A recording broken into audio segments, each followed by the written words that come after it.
बहुत दिनों से मैं सोच रहा था कि लोग पूछ रहे थे कि सर ये बुक बिल्डिंग क्या है, बुक बिल्डिंग क्या है, ये मतलब किताब का घर बनाना क्या है ना। पर ऐसा नहीं है। बुक बिल्डिंग एक प्रोसेस होती है। जब भी कंपनी जो है रेज करना चाहती है तो उसमें एक प्रोसेस आता है प्राइस इशू के लेकर कि कितना प्राइस होना चाहिए, तो उसी को बुक बिल्डिंग कहते हैं। ये हम समझेंगे इस सीरीज में कि बुक बिल्डिंग क्या है। लेकिन उससे पहले मैं ये बता दूं कि बुक बिल्डिंग प्रोसेस, देखिए फंडामेंटल्स हो या टेक्निकल्स हो, इन्वेस्टमेंट की कोई भी की टर्म्स बिना समझे आपको इन्वेस्टमेंट नहीं करना है। तो मैं सोचता हूं कि ठीक है, कंपनी का एनालिसिस तो बताते ही रहता हूं, बट जहां कन्फ्यूजन आ सकती है, मुझे लगता है कि जहां नए स्टॉक बिगनर्स जो हैं और वो प्रॉब्लम फेस कर सकते हैं इस प्रोसेस को लेकर, या ये टर्म्स नहीं समझ पा रहे हैं, तो मैं सोचता हूँ कि उस पर एक स्पेसिफिक कुछ लेसन्स बता दी जो मुझे लगता है और जो उस प्रोसेस में काम आए, ताकि आप खुद से भी इन्वेस्टमेंट करें। क्योंकि कहते हैं ना कि लोगों की तरफ से टिप्स और चाचा नाना मामा ये कब तक चलेंगे। जब आप अपने पैरों पर खड़े नहीं होंगे तब तक आप अच्छे इन्वेस्टर तो बन ही नहीं सकते। ये तो मतलब यथार्थ सत्य जो है वही है। यदि हाँ आपके मतलब कोरिलेशन में ऐसा कोई है जो आपका जन बुढ़ापा तक साथ दे और वो एक अच्छा इन्वेस्टमेंट कर रहा है और आपको भी करवाए, तो वो अलग बात है। बट लोगों की टिप्स हमेशा आपके काम नहीं आएगी, इसलिए आप भी ऐसा तैयार होइए, ऐसा सुदृढ़ कीजिए अपने आप को कि आप भी कंपनी को देखकर ये बोल सकते हैं कि नहीं ये कंपनी मेरे लायक है या ये कंपनी मेरे लायक नहीं है। तो उसी प्रोसेस पे हम लोग आगे बढ़ते हुए आज का जो टॉपिक है वो बुक बिल्डिंग प्रोसेस है। तो समझते हैं कि बुक बिल्डिंग होती कैसे है, बुक बिल्डिंग का क्या क्या क्राइटेरिया होता है। बट यदि आप इस चैनल को सब्सक्राइब नहीं किए हैं तो चैनल को सब्सक्राइब कीजिए, ताकि मैं ऐसे ही जंबल वे में आपको सिखाते रहूं, ताकि आप सही से लेसन सीख पाएँ। क्या है ना कि एक सीरीज में डालते हैं तो अक्सर लोग क्या कर लेते हैं कि एक सीरीज में डालने के बाद शुरू से अंत तक एक ही दिन में पढ़ लिए और देख लिए वीडियो और उसको एग्जाम्पल के तौर पर उसको अप्लाई नहीं किए, तो वो उसके काम नहीं आती। क्योंकि ये थ्योरी तो है नहीं कि एग्जाम में जाकर देना, उसको प्रैक्टिस करना होगा। तो इसलिए मैं जंबल वे में डाल रहा हूँ वीडियो हमेशा वैल्यू इन्वेस्टिंग का, ताकि आप जंबल वे में उसे प्रैक्टिस करते चलिए और उसका मास्टर बनते जाइए। तो चालू करते हैं कि बुक बिल्डिंग प्रोसेस होती क्या है। तो बुक बिल्डिंग प्रोसेस से पहले हम उसके की टर्म्स और फंडामेंटल्स समझते हैं। देखो बॉस, कभी भी किसी कंपनी को पैसे रेज करने की ज़रूरत पड़ती है, यानी कैपिटल जुटाने की बात आती है, तब वो जो है या तो आईपीओ लाता है, या कंपनी लिस्टेड है तो एफपीओ लाता है। और आप लोग आईपीओ के बारे में जानते ही होंगे, नहीं जानते हैं तो कमेंट बॉक्स में आप लिख कर पूछिएगा, मैं आईपीओ पे एक स्पेसिफिक डाल दूंगा। और सेकंड होता है एफपीओ।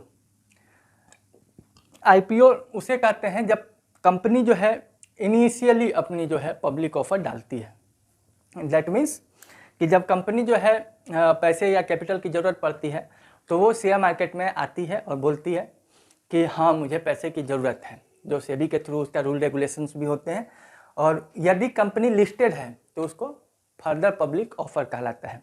मतलब फिर से वो स्टेक को डाइल्यूट करे शेयर को, और कुछ पैसे की उन्हें ज़रूरत हो जितना उतना वो अमाउंट ले और पब्लिक से ले। तो ये दो प्रोसेस के थ्रू जो है कंपनी अपना पैसे जुटाती है। लेकिन ये कंपनी किससे पैसा जुटाएगी?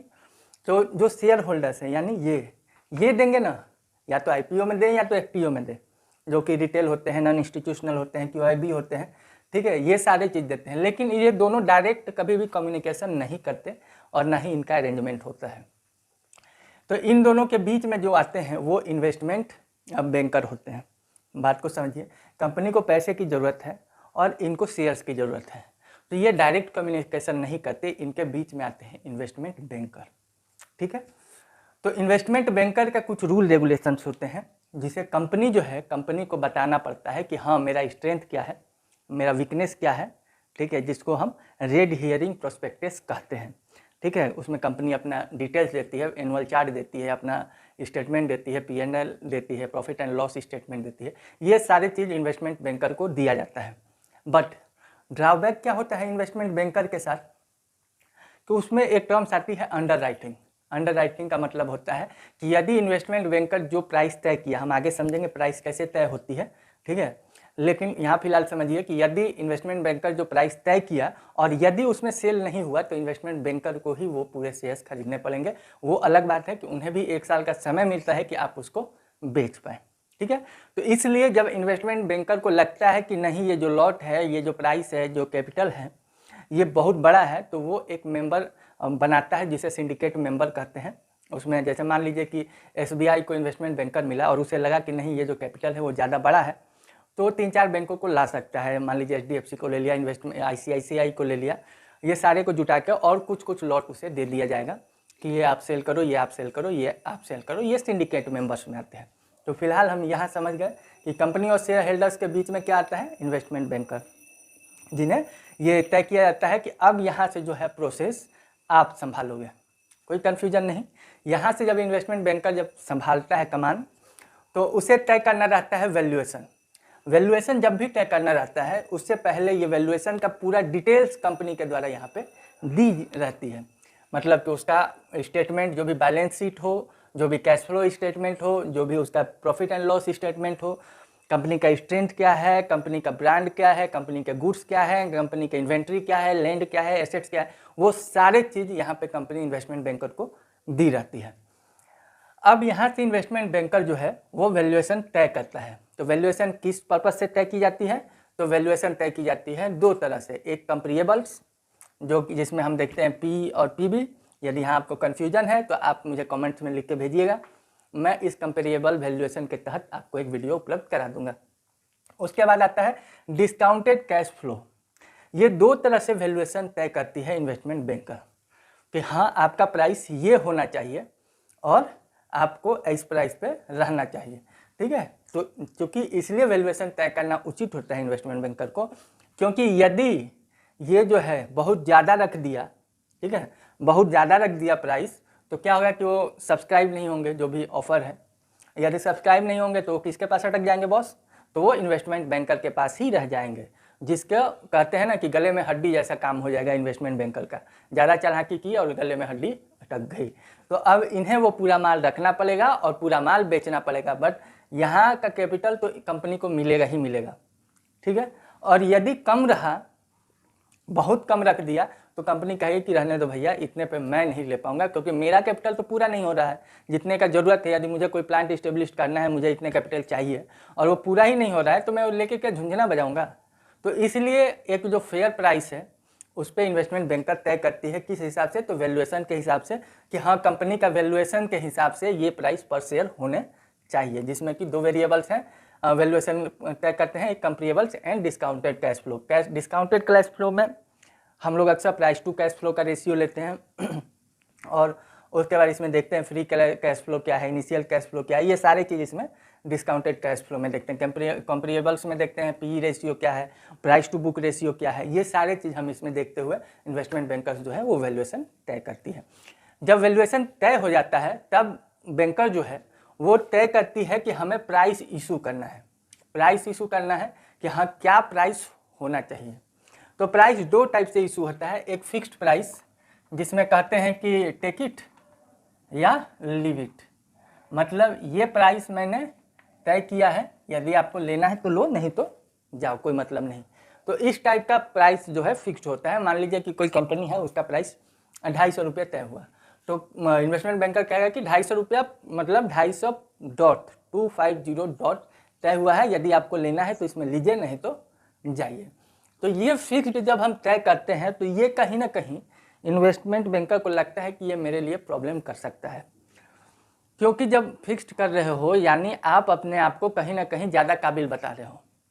देखो सच्चाई मैं बताता हूँ, दो टूक बात करता हूँ कि यदि आपको लगता है कि मैं ही सर्वा हूँ और मेरे से ज़्यादा ज्ञानी नहीं हो, तो ऐसे में लोग क्या करते हैं कि ठीक है तुम अपना माल रखो, तुम बहुत ज्ञानी हो, तुम अपने पास रहो, हमारे पास बहुत ऑप्शन है इन्वेस्टमेंट करने के लिए इस शेयर मार्केट में। एक कंपनी इन्वेस्टमेंट नहीं ही करेंगे तो हमारा कुछ बिगड़ने वाला है नहीं। तो ऐसे में सब्सक्राइब होना थोड़ा सा मुश्किल हो जाता है। बट यदि कंपनी का यदि लग रहा है कि नहीं कंपनी कोई यूनिक चीज़ है या इन द फ्यूचर उसका बहुत डिमांड आने वाला है, तो वैसे में कंपनी एक एडवांटेज उठाती है या और इन्वेस्टमेंट बैंकर भी एडवांटेज उठाता है और एक फिक्स्ड जो है वो प्राइस इशू कर लेता है। तो वैसे में सब्सक्राइब होना तय रहता है। तो इसमें क्या क्या प्रॉब्लम हो सकती है, जो कि हमने बताया कि एक अंडर राइटिंग का प्रॉब्लम हो सकता है कि इसमें माल फंस जाएगा, ठीक है, यहाँ पे माल फंसते हुए दिखेगा, तो ये अंडर राइटिंग का प्रॉब्लम इन्वेस्टमेंट बैंकर का गले का हड्डी बन सकता है। यानी पूरा माल फंसने पे ये बैंक को खरीदना पड़ेगा और उसका कैपिटल जो है कंपनी को देना पड़ता है और 1 साल तक में उसे बेचना रहता है। फिर उसके बाद जो आता है कि इसमें जो है हम कभी भी कंसीडर नहीं करते आउटसाइडर को। आउटसाइडर में कौन आता है भाई? नोट कंसीडर आउटसाइडर, मतलब मार्केट को हम यहाँ पे कभी भी कंसीडर नहीं कर रहे हैं कि मार्केट इस विषय में क्या सोच रहा है, मार्केट को ये वैल्यूएशन कैसा लग रहा है। तो ये सारे चीज़ इसमें नहीं आते, क्योंकि ये तो हमने तय किया कि ये प्राइस फिक्स है, आपको लेना है लो, नहीं लेना है मत लो। तो ऐसे में मार्केट का जब एनालिसिस नहीं होता है, मार्केट क्या सोचती है, तो ये थोड़ा सा मुझे भी आउटडेटेड लगता है, तो इसलिए इसमें उतना महत्वपूर्ण नहीं आता है। तो जब मार्केट नहीं इन्वॉल्व होगा तो वो क्वालिटेटिव अप्रॉक्स नहीं होता है, क्योंकि जब आपको डर क्वालिटेटिव नहीं होता है, क्योंकि मार्केट तय करती है, तो यहाँ पे क्वालिटेटिव जो है वो विशेष तौर से काम करता है। तो एक तो प्राइस यहाँ से इशू होता है कि हमें फिक्स प्राइस क्या करना है, टेक इट लीव इट वाली कहानी। और दूसरा जो होता है वो होता है बुक बिल्डिंग, यानी यहाँ का जो प्रोसेस है वो बुक बिल्डिंग के तहत इन्वेस्टमेंट बैंकर तय करती है। बुक बिल्डिंग में क्या होता है कि यहाँ पे इन्वेस्टमेंट बैंकर को लगा कि ठीक है जो भी है अपना कहानी, तो मान लीजिए कि 2,500 करोड़ की कोई कंपनी है, ठीक है, मान लीजिए कि 100 करोड़ हमें रेज करना है, ठीक है, 100 करोड़ रेज करना है। तो हमने क्या किया कि जब 100 करोड़ हमें रेज करना है कैपिटल, तो हमने क्या किया कि एक प्राइस रखा कि ठीक है 2,500, ठीक है, और 2,300, यानी 2300 से 25 तक का प्राइस रखा, जिसको हम फ्लोर प्राइस करते हैं 2,300।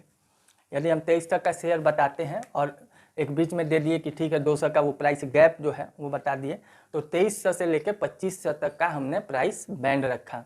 अब इसमें मार्केट आएगा और मार्केट एनालिसिस करेगा। यहाँ पे क्या होता था कि हमने एक फिक्स प्राइस रखा, मान लीजिए कि 2,500 रख दिया हमने फिक्स प्राइस कि एक शेयर का कीमत 2,500 रुपये, आपको लेना है लो, नहीं लेना है मत लो। बट यहाँ पे क्या है कि हमने एक फ्लेक्सिबिलिटी दी है कि ठीक है 2300 से 25 तक में समय आपको जो अच्छा लगे आप उस पर बिडिंग कर सकते हो। तो यहाँ पे जब ये फिक्स प्राइस रहता है तो इसका ज़्यादा वो हो जाता है अंडर राइटिंग का, बट यहाँ पे अंडर राइटिंग होने का संभावना कम हो जाता है। क्यों? क्योंकि यहाँ 200 रुपये का अंडर वैल्यूएशन होने के कारण अंडर राइटिंग डाउन हो जाती है। और यहाँ पे मार्केट का भी एनालिसिस महत्वपूर्ण हो जाता है। यहाँ पे हम आउटसाइडर को नोट इन्वॉल्व करते हैं, बट यहाँ पे हमने आउटसाइडर को एक विंडो दिया है कि तो यहाँ पे हमने मार्केट को कंसीडर किया, और जब मार्केट को कंसीडर करते हैं तो यहाँ पे क्वालिटी भी आ जाती है। तो ये सारे चीज़ को हमने देखते हुए वो किया। ये हो गया अपना फ्लोर प्राइस, जो कि मतलब जो मिनिमम होता है उसे फ्लोर प्राइस कहते हैं, और ये कैप प्राइस हो गया। तो इस पर हमने बुक बिल्डिंग का प्रोसेस यानी बुक बिल्डिंग इशू स्टार्ट करते हैं। बट क्या ऐसा नहीं रहता कि 2300 हो गया तो 2301 2300 1 रुपया पे आप बिल्डिंग कर दो, 2300 2 रुपया पे बिल्डिंग कर दो। तो यहाँ पे तय करती है इन्वेस्टमेंट बैंक का कि 50 रुपये इसका टिक प्राइस होगा। टिक साइज मतलब कि ठीक है 2500, उसके बाद फिर 2450, फिर 2400, 2350, 2300। तो ऐसे में जब कोई ने बिडिंग किया, तो मान लो ये बिडिंग हुआ, ठीक है, ये बिडिंग हुई, तो यहाँ पे क्या हमने देखा कि 2500 पे जो बिडिंग है वो 40 करोड़, 2450 पे 50 करोड़ और 2400 पे 25 करोड़। यदि हमें 100 करोड़ रेज करना है तो हमने देखा कि 40, 50, 90 और 25 115 करोड़ यहाँ पे हमें रेज होते हुए देख रहा है। तो हमने इसको फाइनल प्राइस मान लिया कि ठीक है 2400 से जितना ऊपर है वो प्राइस पे हम अपने शेयर्स को बेचते हैं। लेकिन जब क्या होगा कि जब यहाँ पे हमें सब्सक्रिप्शन नहीं मिलेगा 100 करोड़ का, मान लो यहाँ पे हमने 40 ही करोड़ कर दिया इसको, और फिर यहाँ पे मान लो कि 5 ही करोड़ सब्सक्राइब हुए, ठीक है, और इधर नीचे भी मान लो कि यहाँ पे आपको 100 करोड़ पूरे होते हुए नहीं दिख रहे, तो 40, 40, 80, 85 और 30 यहाँ पे हुआ, तो इसको जो है कंपनी मान लेगी। फिर भी यदि ये भी नहीं फुलफिल हो रहा है, ठीक है, ये भी फुलफिल नहीं हो रहा है, तो कंपनी क्या करेगी कि एक रिवाइज्ड निकालेगी कि फिर से जो है कंपनी प्राइस इशू करेगी और फिर से जो है प्राइस तय करेगी कि हाँ हमें इतना प्राइस पे, रिवाइज्ड प्राइस उसको कहते हैं। उसको क्या कहते हैं? Revised price. रिवाइज्ड प्राइस जब तय होता है तो उसमें जो है कंपनी को एक टाइम दिया जाता है कि आप 3 वर्किंग डेज में प्राइस को रिवाइज कीजिए और फिर से जो है आप फ्लोर प्राइस और कैप प्राइस को तय कीजिए। तो फिर कंपनी इसी प्रोसेस से गुजरेगी और फ्लोर प्राइस और कैप प्राइस को तय करेगी। अब समझ लेते हैं कि ये सारे प्रोसेस में टाइम कितना लगता है, क्योंकि इसमें टाइम भी बहुत, देखो समय ही सबसे ज़्यादा पैसा बनाता है। तो जब हम टाइम की बात करते हैं तो ये कंपनी और इन्वेस्टमेंट बैंकर शेयर होल्डर्स और कंपेरेबल्स तक आते आते हमें मिनिमम 5 डेज लग जाते हैं। कितना? यहाँ पे हम देख रहे हैं कि 5 डेज लग जाते हैं, ठीक है, यहाँ पे 5 दिन लग जाते हैं। और उसके बाद जब हम ये बुक बिल्डिंग का पूरा प्रोसेस करते हैं, जिसमें कि इशू तय करते हैं और इशू क्लोज करते हैं, तो इसमें जो है issue open and issue close तक 3 से 10 दिन लगते हैं। ठीक है, 3 से 10 दिन लगते हैं। उसके बाद जो है इसको लिस्टिंग होने में, जब हम लिस्टेड करते हैं कहीं भी NSE और BSE में, तो ये 3 डेज का सिनेरियो होता है। ठीक है, ये सारे सिनेरियो। तो टाइम कितना हो गया बॉस? तो यहाँ पे 5 दिन, यहाँ से 3 से 10 दिन और यहाँ पे 3। ये 3 से 10 दिन इसीलिए है कि यदि आप रिवाइज करते हो तो इसमें भी कुछ टाइम लगते हैं, जिसके कारण से आपको ये 3 सिनेरियो लगते हैं, 5 days, 3 to 10 days and 3 days. तो ये सारे समय में बुक बिल्डिंग बन के तैयार हो जाती है, कंपनी जो है वो लिस्टेड हो जाती है। तो आपको कैसा लगा ये सिनेरियो? क्या आपको कौन सी चीज़ अच्छी लगी? इतना सिंपल वे में इसलिए मैं बताता हूँ कि ताकि आप आसानी से समझे, कोई कन्फ्यूजन न रह जाए। तो इस प्रोसेस को मेरे बताने का एक और उद्देश्य था कि मैं जो बताने वाला हूँ डीलिस्टिंग को लेकर। तो डीलिस्टिंग में कंपनी क्या करती है कि जब यहाँ पे लिस्टेड हो रही है कंपनी, नाउ ये भी तो प्रोसीजर हो सकता है कि डीलिस्टिंग क्या हो। तो जब कंपनी डीलिस्टेड होती है तो ये जो है बुक बिल्डिंग का प्रोसेस यही रह जाता है, बस रिवर्स बुक बिल्डिंग हो जाती है। मतलब वहाँ कंपनी लिस्टेड के लिए इन्वेस्टमेंट बैंकर को जारी किया था और यहाँ पे शेयर होल्डर्स इन्वेस्टमेंट बैंकर को जारी करेंगे कंपनी को प्राइस बताने के लिए कि आपको खरीदना है तो ये खरीदिए। तो इसका मैं वीडियो अगले डालने वाला हूँ, तो उसमें हो सकता था कि आप लोग को बुक बिल्डिंग को लेकर कन्फ्यूजन हो, तो इसलिए मैंने कहा कि चलो पहले इसको मैं डाल देता हूँ, ताकि वहाँ यदि आपको कोई प्रॉब्लम हो रही हो तो आप यहाँ से आके समझ लें और फिर डीलिस्टिंग का पूरा प्रोसेस समझें। फिर मिलते हैं अगले वीडियो डीलिस्टिंग के साथ। ऐसे ही प्यार बनाते रहिए, चैनल को सब्सक्राइब करें ताकि और मैं वैल्यू इन्वेस्टिंग का और भी सारी चीज़ बताऊँ, एक सरल भाषा में आप तक पहुँचाऊँ और आप भी बन पाए एक अच्छे इन्वेस्टर। मिलते हैं अगले नेक्स्ट वीडियो में, तब तक के लिए थैंक यू, बाय बाय।